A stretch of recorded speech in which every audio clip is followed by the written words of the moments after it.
بسم اللہ الرحمن الرحیم۔ السلام علیکم۔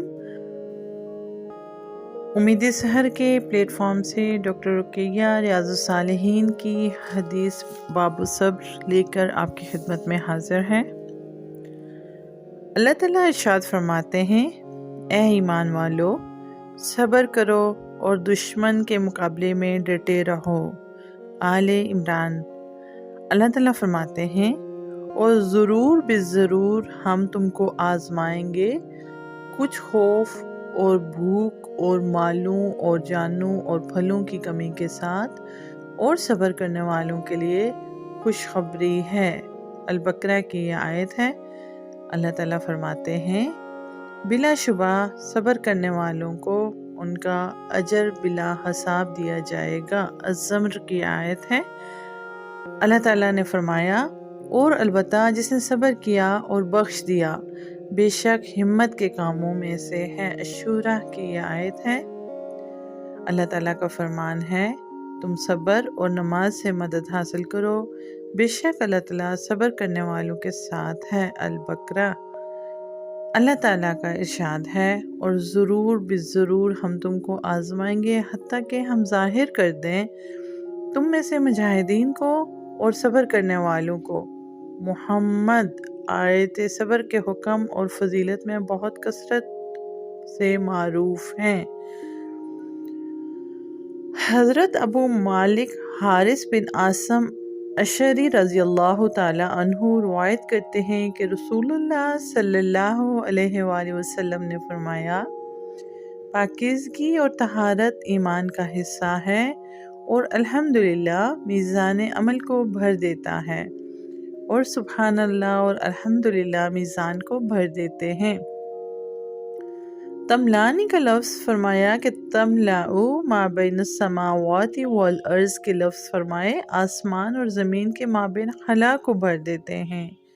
نماز نور ہے، اور صدقہ دلیل ہے، اور صبر روشنی ہے، اور قرآن تمہارے حق میں حجت ہے یا تمہارے خلاف۔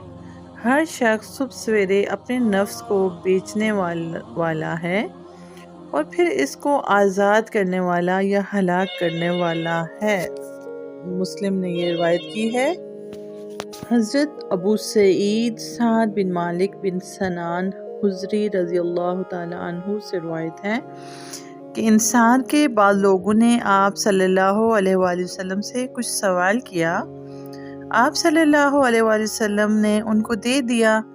انہوں نے پھر سوال کیا، آپ صلی اللہ علیہ وآلہ وسلم نے پھر ان کو دے دیا، یہاں تک کہ آپ کے پاس جو کچھ تھا وہ ختم ہو گیا، اور ہر چیز جو آپ صلی اللہ علیہ وآلہ وسلم کے ہاتھ میں تھی وہ خرچ ہو گئی۔ تو آپ صلی اللہ علیہ وآلہ وسلم نے ارشاد فرمایا، میرے پاس جو کچھ ہوتا ہے اس کو میں تم سے ہرگز جمع کر کے نہیں رکھتا، اور جو شخص سوال سے بچنے کی کوشش کرتا ہے اللہ اسے بچا لیتے ہیں، اور جو بے نیازی طلب کرتا ہے اللہ تعالیٰ اس کو بے نیاز کر دیتے ہیں، اور جو صبر اختیار کرتا ہے اللہ تعالیٰ اس کو صبر عطا کرتے ہیں، اور صبر سے زیادہ بہتر اور وسیع تر عطیہ کسی کو نہیں دیا گیا۔ متفق علیہ یہ حدیث ہے۔ ابو یحییٰ صہیب بن سنان رضی اللہ تعالی عنہ سے روایت ہے کہ رسول اللہ صلی اللہ علیہ وآلہ وسلم نے ارشاد فرمایا کہ مومن کا سارا معاملہ ہی عجیب ہے، کہ اس کے تمام کام اس کے لیے خیر ہیں، مومن کے سوا اور کسی کو یہ حاصل نہیں۔ اگر اس کو خوشحالی میسر آتی ہے تو شکر کرتا ہے، تو یہ شکر کرنا اس کے لیے بہتر ہے، اور اگر اس کو تنگ دستی آ جائے تو صبر کرتا ہے، تو یہ صبر کرنا اس کے لیے بہتر ہے۔ یہ مسلم کی روایت ہے۔ حضرت انس رضی اللہ تعالی عنہ روایت کرتے ہیں کہ جب حضور صلی اللہ علیہ وآلہ وسلم کی طبیعت زیادہ بوجھل ہو گئی اور بے چینی نے ڈھانپ لیا، تو آپ فاطمہ رضی اللہ تعالی عنہ نے کہا، اف ابا جان کی بے چینی۔ آپ صلی اللہ علیہ وآلہ وسلم نے فرمایا، آج کے دن کے بعد تمہارے باپ پر بے چینی نہ ہوگی۔ جب آپ صلی اللہ علیہ وسلم نے وفات پائی تو فاطمہ رضی اللہ عنہا نے کہا، میرے ابا جان جنہوں نے اپنے رب کے بلاوے کو قبول کر لیا، اے میرے ابا، جنت الفردوس جن کا ٹھکانہ ہے، اے میرے ابا جن کی موت کی اطلاع ہم کو جبرائیل دیتے ہیں۔ جب آپ صلی اللہ علیہ وسلم دفن کر دیے گئے تو حضرت فاطمہ رضی اللہ عنہا نے فرمایا کیا تمہارے دلوں نے یہ بات گوارا کر لی کہ تم رسول اللہ صلی اللہ علیہ وسلم کے جسم پر مٹی ڈالو؟ بخاری کی یہ روایت ہے۔ حضرت ابو زید اسامہ بن زید رضی اللہ تعالی عنہ یہ رسول اللہ صلی اللہ علیہ وسلم کے آزاد کردہ غلام اور آپ کے محبوب اور محبوب کے بیٹے ہیں۔ روایت کرتے ہیں کہ حضور صلی اللہ علیہ وسلم کی ایک بیٹی نے آپ کی خدمت میں پیغام بھیجا کہ ان کا بیٹا قریب المرگ ہے، آپ تشریف لائیں۔ آپ صلی اللہ علیہ وسلم نے ان کی طرف پیغام بھیجا کہ وہ سلام کہتے ہیں اور فرماتے ہیں کہ اِنَّ لِلَّهِ مَا آخَذَ، اللہ کے لیے ہے جو اس نے لیا اور جو اس نے دیا۔ ہر ایک چیز کا ایک وقت مقرر ہے اور ہر ایک چیز کی ایک مقدار مقرر ہے، تم صبر کرو اور ثواب کی امید رکھو۔ بیٹی نے پھر پیغام بھیجا، وہ آپ صلی اللہ علیہ وسلم کو قسم دے کر کہہ رہی تھیں کہ آپ ضرور تشریف لائیں۔ آپ صلی اللہ علیہ وسلم کھڑے ہوئے اور آپ کے ساتھ سعد بن عبادہ، معاذ بن جبل، ابی بن کعب اور زید بن ثابت رضوان اللہ علیہم اجمعین کچھ اور آدمی بھی تھے۔ بچے کو آپ صلی اللہ علیہ وسلم کی خدمت میں پیش کیا گیا۔ آپ صلی اللہ علیہ وسلم نے اس کو اپنی گود میں بٹھایا اور بچہ اس وقت اضطراب و بے چینی میں تھا۔ چنانچہ آپ صلی اللہ علیہ وسلم کی آنکھوں سے آنسو بہہ نکلے۔ سعد بن عبادہ رضی اللہ تعالی عنہ نے عرض کی، یا رسول اللہ یہ آنسو کیسے؟ آپ صلی اللہ علیہ وسلم نے فرمایا، یہ رحمت کے آنسو ہیں، اس رحمت کو اللہ تعالیٰ نے اپنے بندوں کے دل میں رکھ دیا ہے۔ اور ایک روایت میں یہ الفاظ ہیں، اپنے بندوں کے دلوں میں جس میں چاہا رکھ دیا، اور اللہ تعالیٰ اپنے بندوں پر رحم کرنے والوں پر رحم فرماتے ہیں۔ متفق علیہ یہ حدیث ہے۔ مضطرب اور بے چین ہونا اور ایک معنی میں حرکت کرنا کے بھی ہیں۔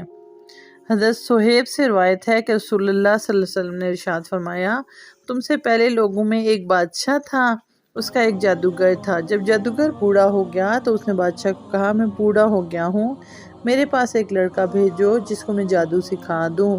اس نے ایک لڑکا بھیج دیا جس کو وہ جادو سکھانے لگا۔ اس لڑکے کے راستے میں ایک راہب رہتا تھا۔ یہ لڑکا اس کے پاس بیٹھا اور اس کی گفتگو سنی تو اس کو اس کی گفتگو پسند آ گئی۔ وہ لڑکا جب بھی ساحر کے پاس جاتا تو وہ اس راہب کے پاس بیٹھتا۔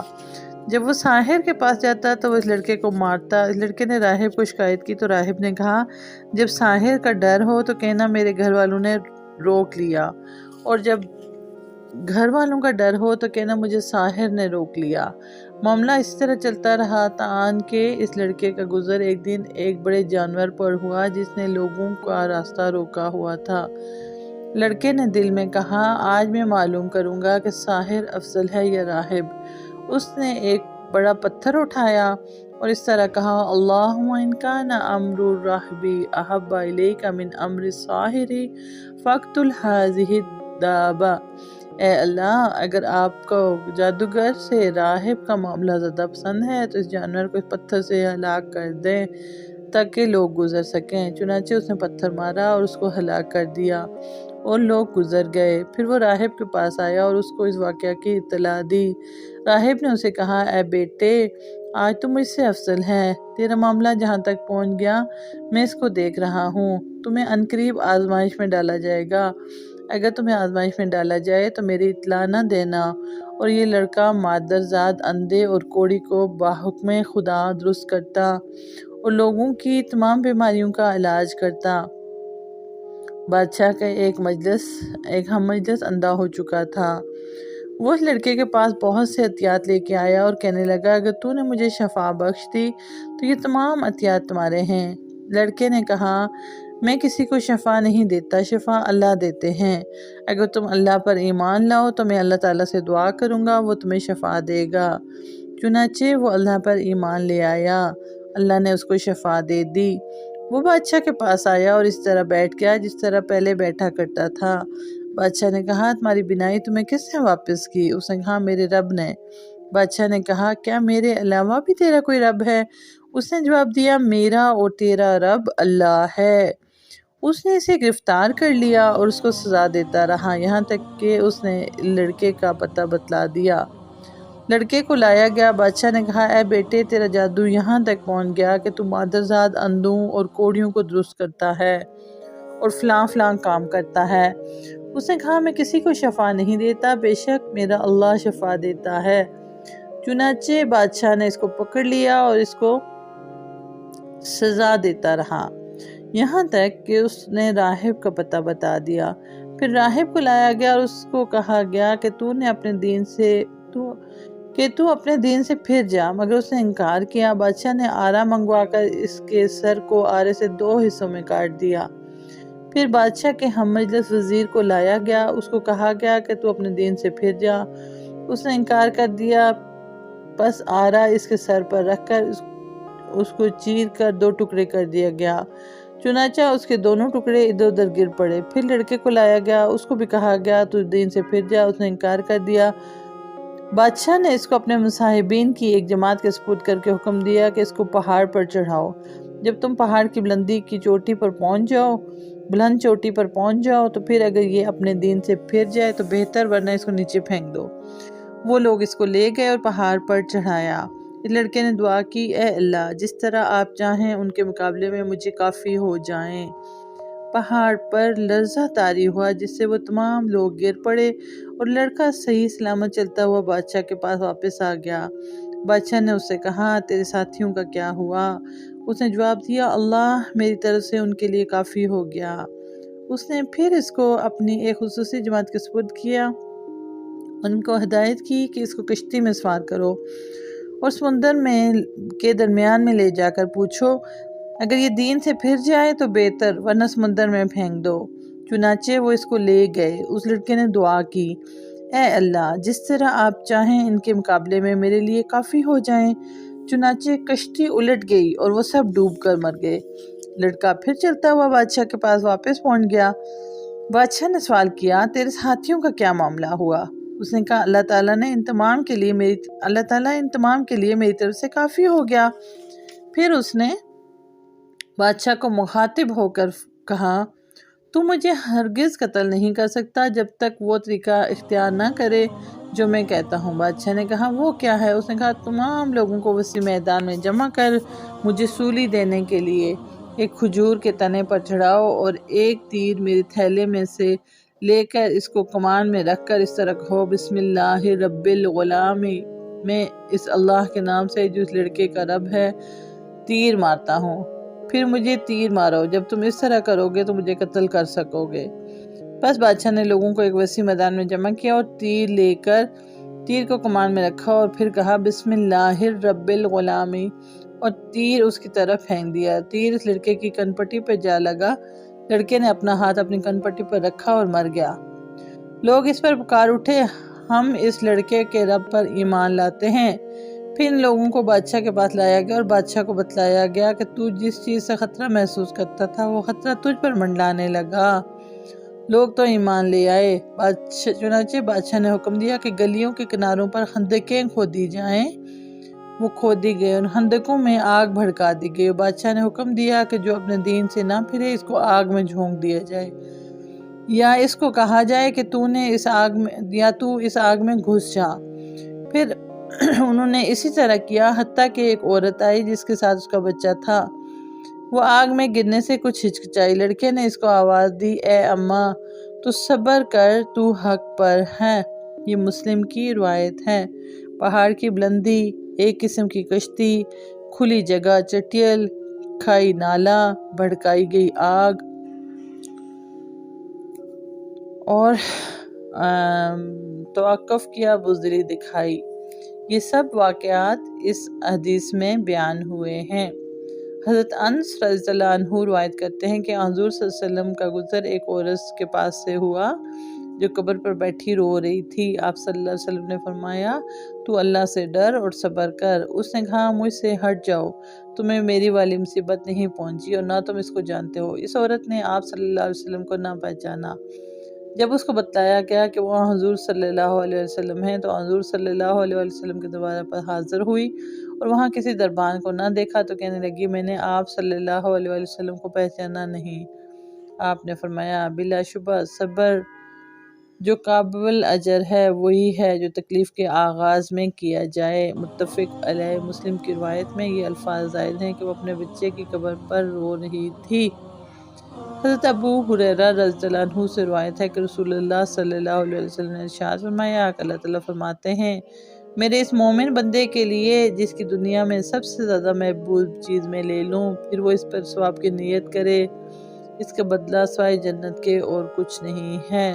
یہ بھی بخاری کی روایت ہے۔ جزاک اللہ۔ آسانیاں تقسیم کریں اور آسانیاں بانٹیں۔ رب العزت آپ کو مجھے سب کو آسانیاں